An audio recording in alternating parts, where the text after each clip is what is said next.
उत्तर में योगीश्वरों ने कहा कि मनुष्य को भगवत प्राप्ति के लिए प्रकार प्रकार से उद्योग करना चाहिए, प्रयत्न करना चाहिए। जो मनुष्य चाहता है शीघ्र से शीघ्र मैं और मेरेपन की मेरी मिथ्या गांठ खुल जाए, उसे भगवान की किसी प्रकार से आराधना करनी चाहिए। मैं और मेरापन ये दो बातें व्यक्ति को संसार में लिप्त रखती हैं। मैं अपने विषय में अहम भाव, अहंकार का भाव और मेरापन, लोग या चीजें मेरी हैं, ममता, अहंता और ममता, इन दोनों ने बहुत बिगाड़ किया हुआ है। जो व्यक्ति चाहता है कि मेरे जीवन से, मेरे मन से अहंता निकल जाए, ममता निकल जाए, मैं इनके मोह पाश से मुक्त हो जाऊं, इस बंधन की गांठ को खोल फेंकूं, उससे किसी भी प्रकार हो भगवान की आराधना करनी चाहिए। कई लोग वेद मंत्रों से भगवान को पुकारते हैं, कई लोग स्तोत्र स्तुति पाठ करके भगवान की आराधना करते हैं, कई अन्य लोग अन्य उपायों से करते हैं। ये न प्रकार जैसे हो सके, जैसे जैसे भी हो सके भगवान ने अपना मन लगाना चाहिए, अपने हृदय में भगवान की उपासना करनी चाहिए। लब्धानुग्रह आचार्य तीन संकर्षितागमा, आचार्य हूँ, आचार्य संत जन जो अपने आचरण से तुम्हें भगवान मार्ग पर चलने का मार्ग निर्दिष्ट कर, आचार्य शब्द प्रयोग किया कथाकार ने। आचार्य जो अपने आचरण से बताए, केवल उपदेशात्मक नहीं, क्रियात्मक, केवल उपदेश देना नहीं, जो उपदेश दे उनके जीवन में पहले से हो। इस प्रकार के कई महज्जनों के मैंने दर्शन किए हैं। कोई बात कहते, किसी सुंदर सिद्धांत की समालोचना समीक्षा करते, तो मुझे विचार आता कि जो ये अच्छी बात बता रहे हैं ये तो अपने इनके जीवन में है, हमने देखी है। आचार्य ऐसे होने चाहिए, आचार्य कहो, गुरु कहो, दिशा दर्शक, आचार्य इस प्रकार का हो जो अपने आचरण के द्वारा अपने आश्रित वर्ग को, अपने शिष्य वर्ग को भगवत पथ की शिक्षा देता है। आचरण के द्वारा, आचरण ऐसा हो, व्यवहार ऐसा हो, जीवन शैली ऐसी, ये आचार विचार, जीवन की ये शैली, इनके लिए कोई समय निर्दिष्ट नहीं है।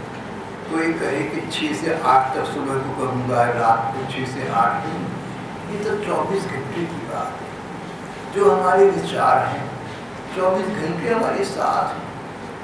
जो विचार है उनके अनुकूल हमारा आचरण योगा, विचार के अनुसार आचार होगा। तो हमारा आचार विचार प्रतिपल प्रतिक्षण हर समय इस प्रकार का हो जो हमारे आश्रित वर्ग को, जो किसी आचार्य के आश्रित वर्ग को, शिष्यगण को, अनुसरण करने वाले को उनके आचरण से शिक्षा देता। श्रीमद् भागवत में इस बात पर बहुत बल दिया है। गुरु उसे बनाओ, आचार्य उसे मानो, दिशा दर्शक वो बने जिसमें इसकी योग्यता पूर्वतः निश्चित हो जाए।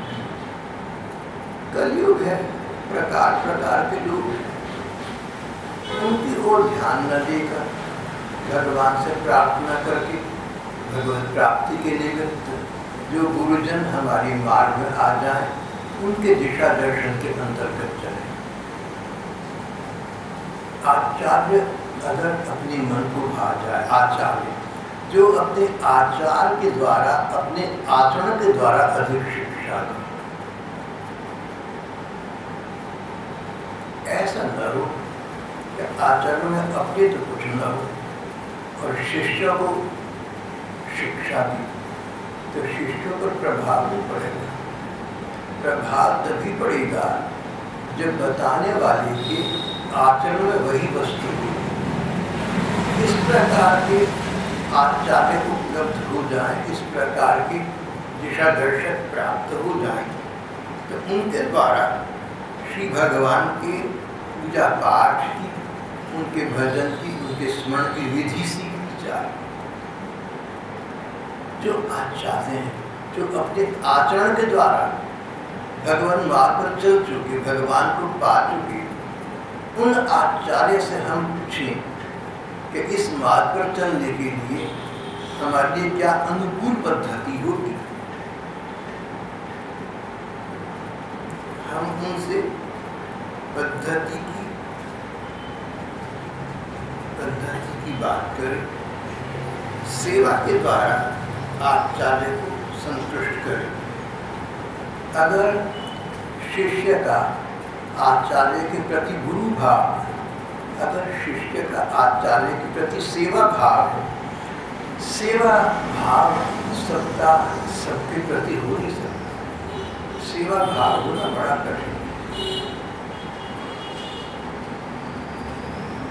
कोई अतिथि आ गया, आपने खाना बनाया, उसको खिलाया, इतना इसका नाम सेवा नहीं।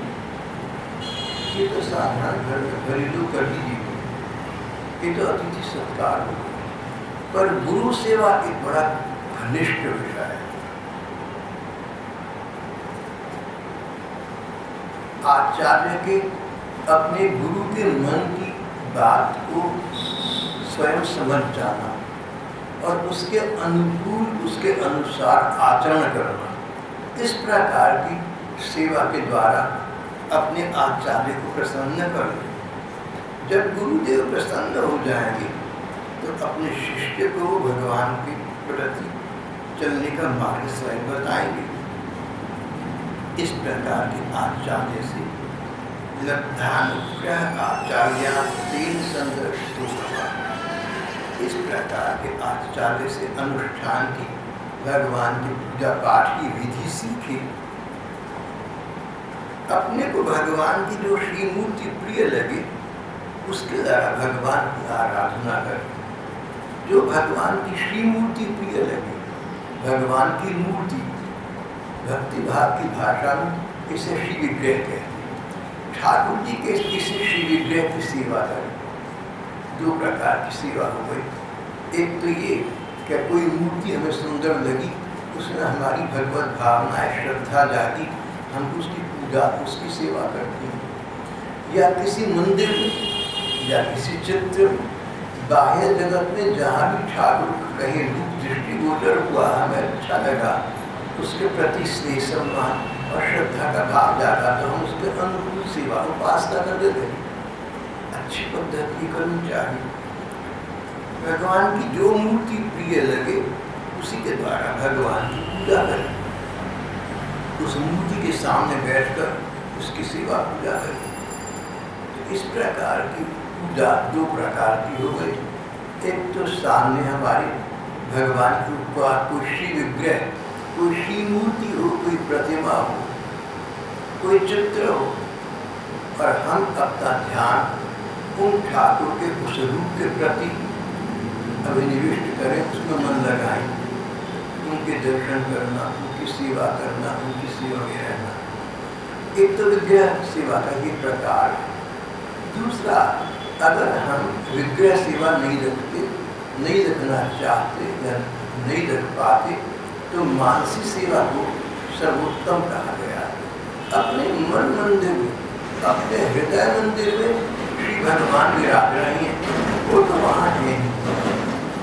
हृदय में तो भगवान का निवास पहले से जन्म से पूर्व हो गया था। हृदय मंदिर में भगवान के रूप का ध्यान करें और आंखें मीच कर या खुली आंखों से उन भगवान के रूप का ध्यान करते हुए जैसे सामने मूर्ति हो उसकी सेवा, उसकी पूजा करें। इस प्रकार उस मानसिक विग्रह की सेवा पूजा करें। ये पद्धति बड़ी उचित है। इसमें अगर मन लगता हो, मन का एकाकीकरण हो सकता, एकाग्र हो सकता हो, तो मानसिक सेवा को उत्तम कहा गया है। जब किसी श्री मूर्ति या श्री विग्रह की सेवा करें तो शुचि सम्मुखमासीना, शुचि, शुचिता का विचार करें। शुचिता, शुद्धता, पवित्रता, शुचिता का विचार आवश्यक। शुचिता दो प्रकार की है, एक बाहरी और एक भीतरी। बाहरी है शरीर की, भीतरी है मन। तन और मन दोनों की पवित्रता, दोनों की शुचिता अनिवार्य है। तन की पवित्रता तो स्नान आदि से हो जाती है। अगर खाना खाने के बाद आचमन कर लिया तो शुद्धता हो गई। शरीर की शुद्धि तो प्रकार प्रकार के उपायों से हो जाती है। उसमें आलस न करना, उसमें प्रमाद न करना, उसकी उपेक्षा न करना, तो शरीर की शुद्धि तो हो जाएगी। मन की शुद्धि की अधिक आवश्यकता है। मन के विचार निर्भर, मन की शुद्धता, किसी के प्रति ईर्ष्या द्वेष का भाव न हो। पवित्र मन का लक्षण तो यही है कि किसी के प्रकार, किसी के प्रति हमारे मन में क्रोध विरोध का भाव न हो। अपने कष्ट का कारण किसी व्यक्ति या किसी वर्ग को न समझता, सब पूर्व कर्म का विधान है, पूर्व जन्मों के संस्कार है, ऐसा समझकर अपने मन को आश्वासन और सांत्वना दी देना। अपने कष्ट का कारण किसी व्यक्ति को न समझना, अपने कष्ट का कारण किसी वर्ग को न समझ लेना। कोई व्यक्ति हो, कोई वर्ग हो जो आपके कष्ट का कारण बनता हो, ये तो कारण बन गया, कष्ट तो मिलना ही था।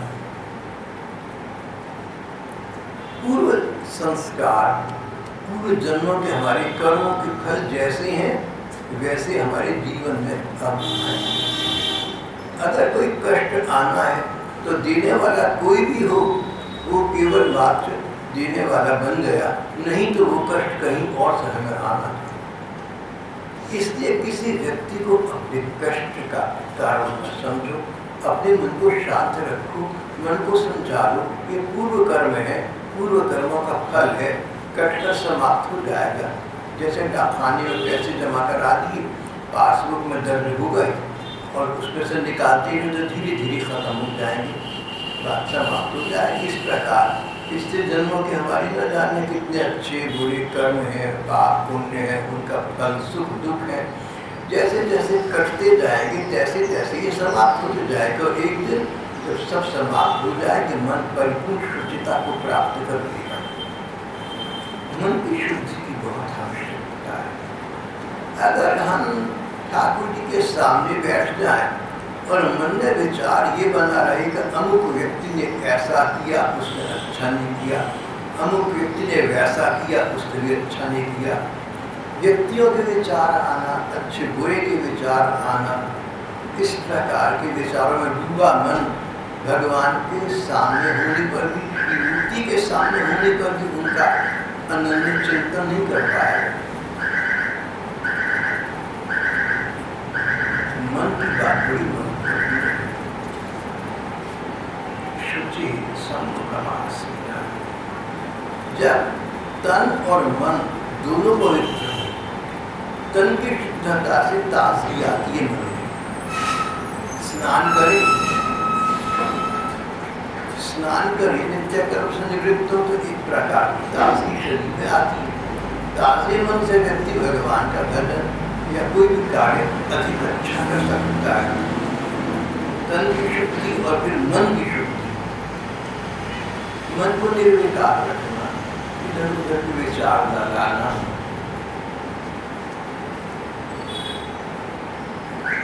सम्मुखम आसीन, जब तुम्हारा तन भी शुद्ध हो जाए और मन भी शुद्ध हो जाए तो शुद्ध तन मन से, पवित्र तन से और पवित्र मन से भगवान की जो श्री मूर्ति आपके घर में स्थापित की है, मन में स्थापित थी, उसके सामने बैठ जाना।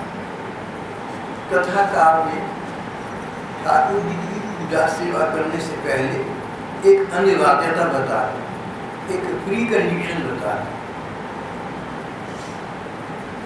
संसार में कई स्थानों पर कोई कार्य करना हो तो पहले कोई पूर्व तैयारी करनी पड़ती है।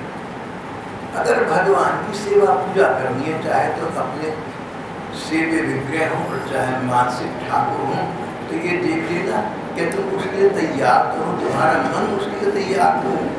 तैयारी का मतलब तन और मन की शुद्धता। मन निर्बल हो, मन निर्विकार हो, तो भगवान के सामने बैठकर उनका चिंतन सेवा भजन स्मरण कर सकेगा, और नहीं तो इधर उधर जहाँ तहाँ भटकता रहेगा।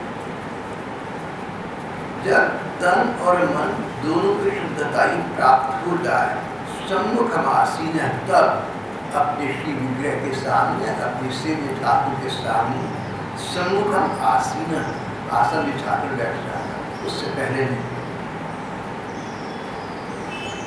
अगर तन मन पवित्र नहीं है, अगर मन निर्मल नहीं है, अगर मन इस स्थिति में नहीं है कि भगवान के रूप का ध्यान कर सके या उनकी प्रार्थना करे, आरती उतारे, सेवा करे और मन उसमें लगे, तो बात ही बनी। मन की निर्मलता होने पर, मन की पवित्रता होने पर तुम अपने सेव्य ठाकुर के सामने बैठ जाना।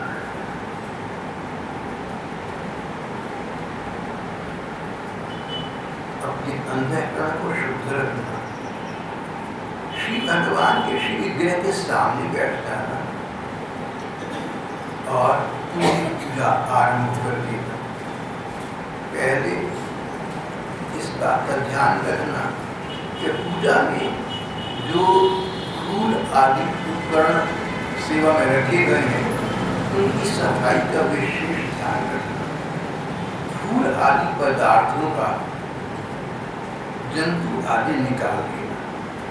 भगवान को हमने फूल अर्पण करने हैं, तो फूलों में कई बार कोई छोटा मोटा कीड़ा लग जाए तो उसको देख लेना, कोई चींटी चल रही हो तो देख लेना। ऐसा ना हो कि रुमाल में फूल लेकर गए ठाकुर जी को अर्पित करने के लिए, उसमें चींटियाँ भर जाए, ऐसा कहीं कहीं होते देखा है।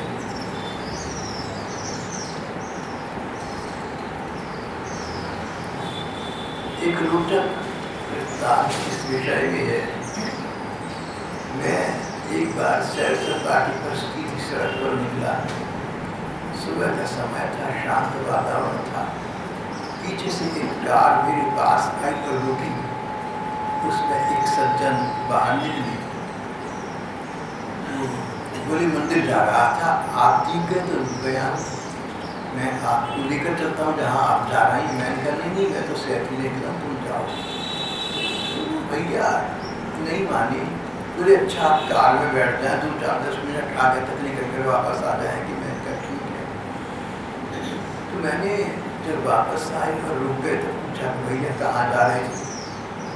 कहने कि मैंने मंदिर जाना था, लेकिन अब समय नहीं रहा। आप नहीं गए तो मंदिर ही हो गया। बोले जब आप कार में बैठ गए मंदिर बन गया। मैं उनकी श्रद्धा पर चकित रह गया। मेरी भी तो ये योग्यता नहीं है, लेकिन उनकी भावना, उनकी अभिव्यक्ति देखकर मैं बोले जिस कार में आप बैठे हो तो मंदिर बन गया, मैंने अलग से मंदिर क्या जाना है। तो मन तो प्रशंसा सुन के बड़ा प्रसन्न ऊपर से दिखा, अरे नहीं भैया मैं क्या चीज में दुर्घटना दिखा।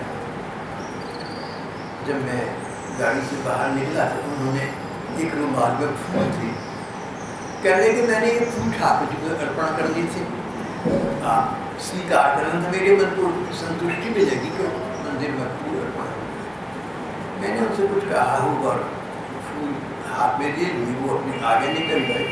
उसी समय मैंने अपने आप पर चींटियाँ चलती देखी, तो मैंने कहा ये कहाँ से आ गई, तो पता है रुमाल में फूल कम और चींटियाँ देखी। चलो कोई बात नहीं, मगर उन भैया जैसे और भी ऐसे लोग होंगे तो ये ध्यान नहीं करते कि फूल तो कलेक्शन कर लिए, फूल तो चुन लिए, फूल तो संग्रह कर लिए, कहीं उन्हें चीट लिए, इस प्रकार के कोई जंतु तो नहीं। तो भगवान को अर्पण करने से, जो फूल भगवान को अर्पण करनी अच्छी बात है, तो पहले ये देख लेना कि फूलों में इस प्रकार की अशुद्धता ही तो नहीं। फूल आदि पदार्थों का जंतु आदि निकाल कर पृथ्वी को संमार्जित करना, जमीन पर जहाँ पूजा करनी है विग्रह स्थापित करना है, पृथ्वी पर या तो पानी का छिड़काव करना और हो सके उसका पहले उसको धो लेना, या तो पृथ्वी का मार्जन करना या क्षालन करना, या तो धो दो तो बहुत अच्छा, नहीं धो सकते तो पानी छिड़को, कम से कम शुद्धता ही आ जाएगी।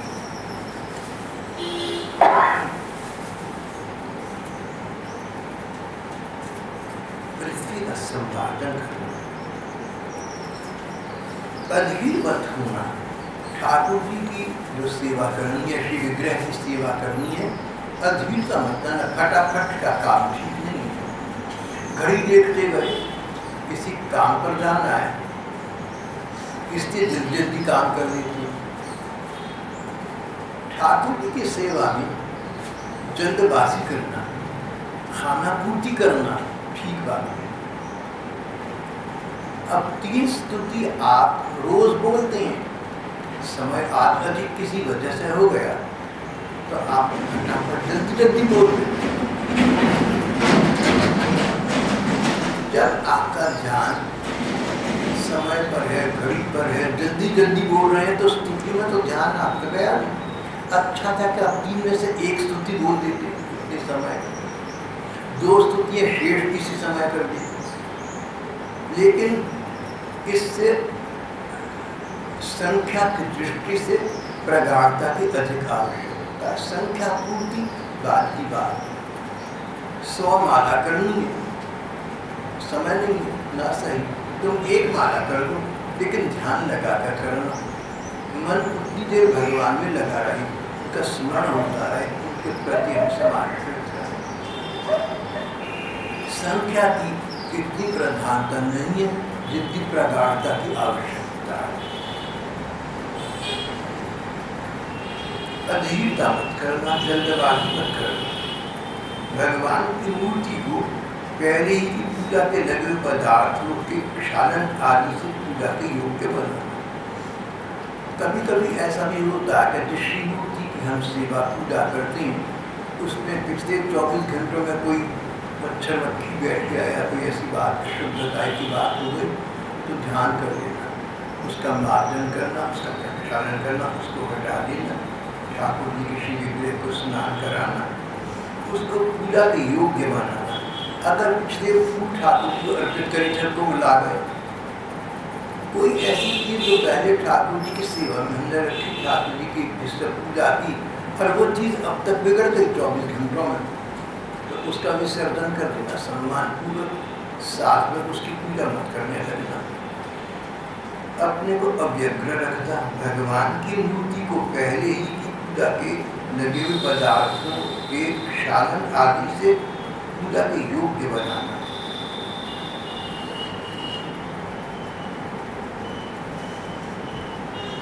श्री मूर्ति को ऐसी स्थिति में ले आना कि उसकी पूजा उचित प्रकार से हो सके, उसकी पूजा भगवान स्वीकार कर सके। फिर आसन पर स्तुति बोलते हुए, स्तोत्र बोलते हुए, भगवान का नाम लेते हुए, कोई कीर्तन करते हुए अपने ठाकुर जी के सामने में अपने लिए आसन बिठाकर उस पर आसन रहो जाना, उस पर बैठना, कीर्तन बोलते हुए करना। यहाँ लिखा है कोई मंत्र बोलते हुए, मंत्र बोले तो अच्छा है, न बोले तो स्तोत्र स्तुति बोले, सो भी न बोले तो कीर्तन करते रहे, एक ही बात है, सबका भाव ठाकुर जी के प्रति मन के योग से है। जल छिड़के और पात्रों में पाद्य और अर्घ्य आदि को स्थान दें। ठाकुर जी के पांव धोने के लिए एक पात्र में जल रखें, ठाकुर जी के हाथ धुलाने के लिए दूसरे पात्र में जल रखें। इस प्रकार पात्रों को स्थापित करें। तदनंतर उसके बाद एकाग्र चित्त से भगवान का ध्यान करें। एकाग्र चित्त से, चित्त एकाग्र हो, चित्त एकमात्र भगवान में जाए, कॉन्सेंट्रेशन, एकाग्रता की बड़ी आवश्यकता है। चित्त शुद्धि और कोई विचार ना आए। अगर हम भगवान की 1 घंटा पूजा करते हैं और उसमें इधर उधर के विचार आती जाती रहती हैं, उससे अच्छा है कि 10 मिनट पूजा करें और वो 10 मिनट हर सेकंड उन ठाकुर जी के प्रति उनके स्मरण में समर्पित हो। भगवान का ध्यान करके फिर उसे सामने की मूर्ति में चिंता करना, उसका ध्यान करना। देश काल आदि के अनुकूल प्राप्त पूजा सामग्री से प्रतिमा में या अपने हृदय में उन भगवान की पूजा करना। देश काल आदि के अनुकूल प्राप्त पूजा की सामग्री, पूजा के योग्य कुछ वस्तुएं ऐसी हैं जो किसी मौसम में नहीं मिलती, जैसे फल, सब्जी इत्यादि। तो इस प्रकार की जो पूजा सामग्री है, देश काल के समय के अनुसार, स्थान के अनुसार पूजा की कोई सामग्री हो सकता है किसी ऐसे स्थान पर आपको जहाँ न मिलती हो, वहाँ कोई और बेहतर चीज मिलती हो, तो उस बेहतर चीज का भोग लगा देता है। आग्रह वस्तु का नहीं है, ठाकुर जी को अच्छी चीज समर्पित करने का है। जिस स्थान पर हूँ आप, वहाँ पर जो सात्विक, स्वादिष्ट, सुंदर वस्तुएं हो, उनका भोग लगाना।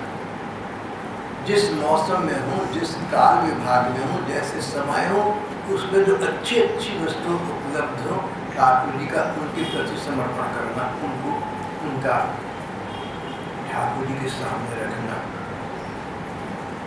प्रतिमा आदि में या अपने हृदय में पूजा करना। कोई सेव्य ठाकुर हो तो बहुत अच्छा, और सेव्य ठाकुर सामने ना हो तो मन ही मन ठाकुर जी का ध्यान करके उनकी पूजा, उनका उपचार कर लेना। अपने उपास्य देव के, अपने ठाकुर के ध्यान में मन को लगाने के लिए अनेक प्रकार के उपाय यहाँ बताए गए। ठाकुर जी का आपाद मस्तक ध्यान करें। ठाकुर जी के सिर, माथे से लेकर उनके पांव तक एक एक अंग का ध्यान करें। ठाकुर जी के मूल मुकुट लगा हुआ है। मन को एकाग्र करने के लिए इन साधनों की आवश्यकता है। हाथ में मुरली है। इस प्रकार ठाकुर जी के एक एक अंग का ध्यान करें, उनके एक एक उपांग का ध्यान करें, उनके एक एक आभूषण का ध्यान करें। सज्जा के लिए जो वस्तु ने समर्पित की गई या उनके समीप मानी गई है, उसका ध्यान करें। ठाकुर जी गले में 5 रंग के फूलों की वह जयंती माला है। तो मन में ध्यान करें कि ठाकुर जी सामने हैं, उनके गले में माला लटक रही है, माला में 5 रंगों के अलग अलग 5 रंगों के फूल हैं। अगर आप 5 रंगों का ध्यान करेंगे, जो शब्द देखे हैं, तो ध्यान तो ठाकुर जी का ही किया, ध्यान ठाकुर में गया। वनमाला का ठाकुर जी के प्रति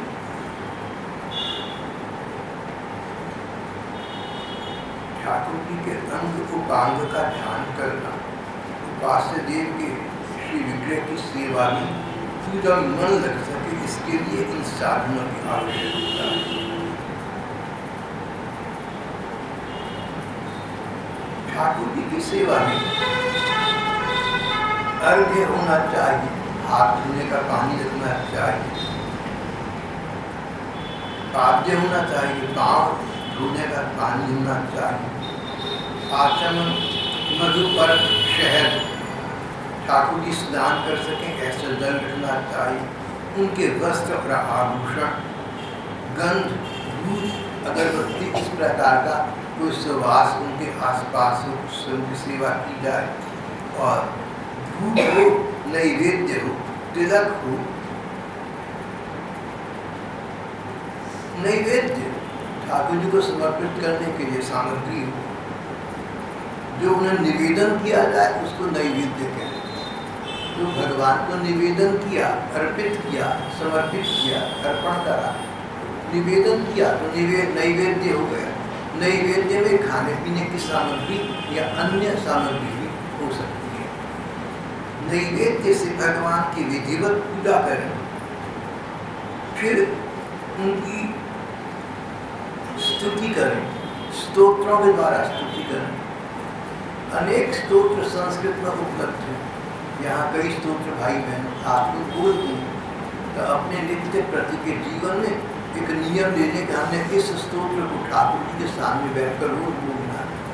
कोई स्तोत्र हो, कोई स्तुति हो, ठाकुर जी की प्रार्थना हो, आर्ष धर्म ग्रंथों में दी गई किसी संस्कृत की स्तुति या प्रार्थना हो, या हिंदी के किसी कविता या पद्य में हो, या अपनी बोलचाल की भाषा में हो, भाव ये कि भगवान के सामने कोई प्रार्थना को, स्तोत्र को, स्तुति का नियम पूर्वक विधिवत नियम देना चाहिए, उच्चारण करना चाहिए। उस समय ध्यान भगवान ही में लगा रहे।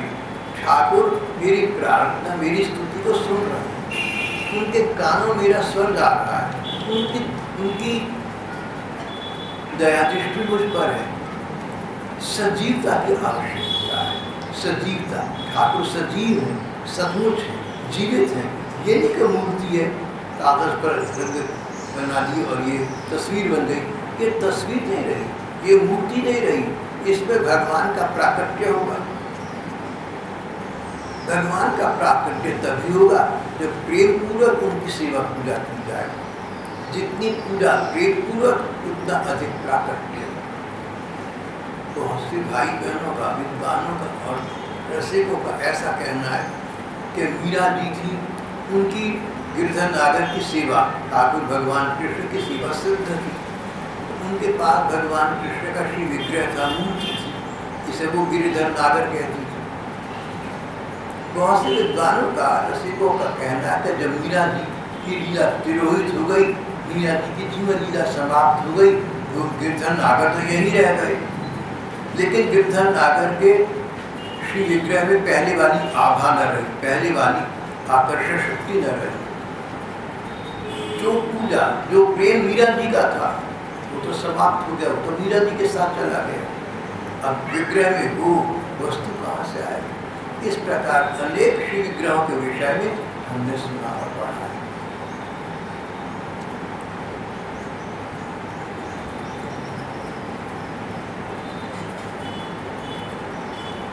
अगर हो सके तो ठाकुर जी की सेवा सुबह शाम करें, उसमें परिवार के सदस्यों को सम्मिलित कर दें।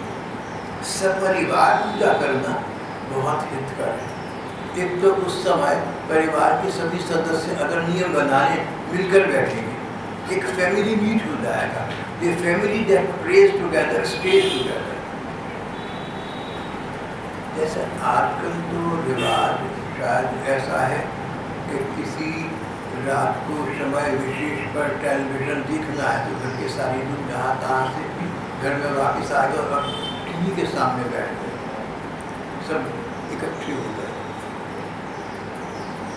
ये तो अपने स्थान पर है, लेकिन श्री भगवान की सेवा पूजा करनी है। सुबह को उनका कीर्तन करके आरती करनी है, रात को कीर्तन आरती करनी है, चाहे वो 15 मिनट क्यों। परिवार के सब लोग मिलकर बैठे, जो जहाँ गए हुए थे वहाँ से समय पर वापस आ जाए, जहाँ तक हो सके। तो इस प्रकार की एक सीमेंटेड फोर्स, इस प्रकार की एक आपस में मिलने जुलने की सामग्री घर की बनी रहती है। इसका आध्यात्मिक लाभ भी है और लौकिक लाभ भी है। सपरिवार भगवान को नमस्कार करें। अपने आप को आत्मानं तन्मयं ध्यानम्, आत्मानं तन्मयं ध्यानम्। अपने आप को ध्यान भगवानमय बनाते हुए भगवान की मूर्ति का पूजन करना चाहिए। पूजा के पश्चात जो पूजा के बचे हुए या भगवान को अर्पित फूल इत्यादि सामग्री है, निर्माल्य को अपने सिर पर रखिए। बहुत से बहन भाई ठाकुर जी को जो फूल चढ़ाते हैं, कोई फूल हाथ में लिए या माला हाथ में लिए, उनको माथे से लगाया, मस्तक से लगाया, मानो भगवान का प्रसाद इसी पर में प्राप्त हो गया और पूरा दिन हमारा शुभ व्यतीत होगा। निर्माल्य को अपने सिर पर रखें, आदर के साथ श्री भगवान के श्री विग्रह को यथास्थान स्थापित करें। इस प्रकार जो व्यक्ति श्री विग्रह में, श्री मूर्ति में या अपने हृदय में आत्मा विराजते श्री भगवान की पूजा करता है, वह शीघ्र ही संसार की माया मोह अहंकार से, ममता अहमता से मुक्त हो जाता है और अपने अंततः शुद्ध बुद्ध स्वरूप स्थित हो जाता है। भगवान की जो पूजा यहाँ बताई गई, इस प्रकार पूजा करने से या कोई और तरीका जचे तो उससे, भगवान का स्मरण करने से, भगवान का भजन करने से, भगवान की पूजा आराधना करने से, भगवान के सामने बैठकर कीर्तन करने से, आरती बोलने से धीरे धीरे मन का एक ऐसा स्तर आ जाता है जब व्यक्ति संसार के साधारण धर्मों से ऊंचा हो जाता है, अपनी पढ़ाई का भेद धीरे धीरे समाप्त होता जाता है, ईर्ष्या द्वेष के नाते समाप्त होते जाते हैं, मन एक ऐसे स्तर पर आ जाता है, सारा संसार का सार लगने लगता है, ऐसा लगता है सार तो ठाकुर से वासी भगवान जो के पास तक धीरे धीरे इस प्रकार का जब मनोनिर्माण होता है, इस प्रकार जब हमारा मन उन्नत होता जाता है, उत्तरोत्तर उन्नत होता जाता है, तो मन की ऐसी निर्मलता की स्थिति आ जाती है। निर्मल मन जन सो मोहि पावा, निर्मल मन मंदिर में श्री भगवान अपनी श्री मूर्ति स्वयं स्थापित कर देते हैं, तुम्हारा मन भगवान का मंदिर बन जाए। इस प्रकार भगवान की पूजा, सेवा, उपासना, भजन और स्मरण करने से धीरे धीरे व्यक्ति सांसारिकता से दूर हो जाता है, संसार के दुख सुख दुख को सहन करने की शक्ति रख लेता है और धीरे धीरे भगवान की ओर बढ़ता है, तो अपने आत्मस्वरूप में स्थित हो जाता है, अपने शुद्ध बुद्ध स्वरूप में स्थित हो जाता है, उसको ये ज्ञान हो जाता है, उसको ये भान हो जाता है, उसके मन में ये बात स्थायी स्तर पर बैठ जाती है कि मैं संसार का नहीं हूँ, इससे संसार के लोगों का भी नहीं, मैं भगवान का हूँ, भगवान की भक्तों का, मैं संसार का नहीं हूँ, संसार के लोग, जब मैं संसार का नहीं हूँ तो यहाँ के रिश्ते नातों का भी महत्व अधिक नहीं रहा।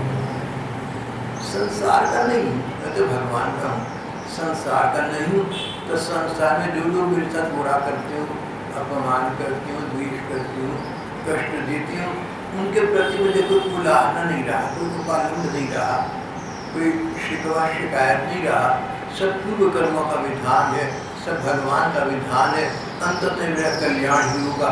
इस प्रकार भगवान में भरोसा विश्वास रखते रखते व्यक्ति मन की ऐसी स्थिति को प्राप्त हो जाता है जहाँ संसार से प्रभावित नहीं होता, ये केवल मात्र भगवान में उसका मन रमण करता है। अवश्य ऐसी स्थिति एकदम आसान नहीं है, पर पद्धति है। जो मार्ग पर चल पड़ा उसकी गति धीमी हो या द्रुत हो, तेज चले या हल्का चले, जो चल पड़ा एक ना एक दिन चलता रहे तो मार्ग पर उस लक्ष्य पर पहुंच जाएगा। लक्ष्य सिद्धि के लिए उपासना और साधना की अनिवार्यता है। उसका निर्देश यहाँ पर योगीश्वर ने राजा जनक को दिया। अगला प्रश्न हम करते हैं।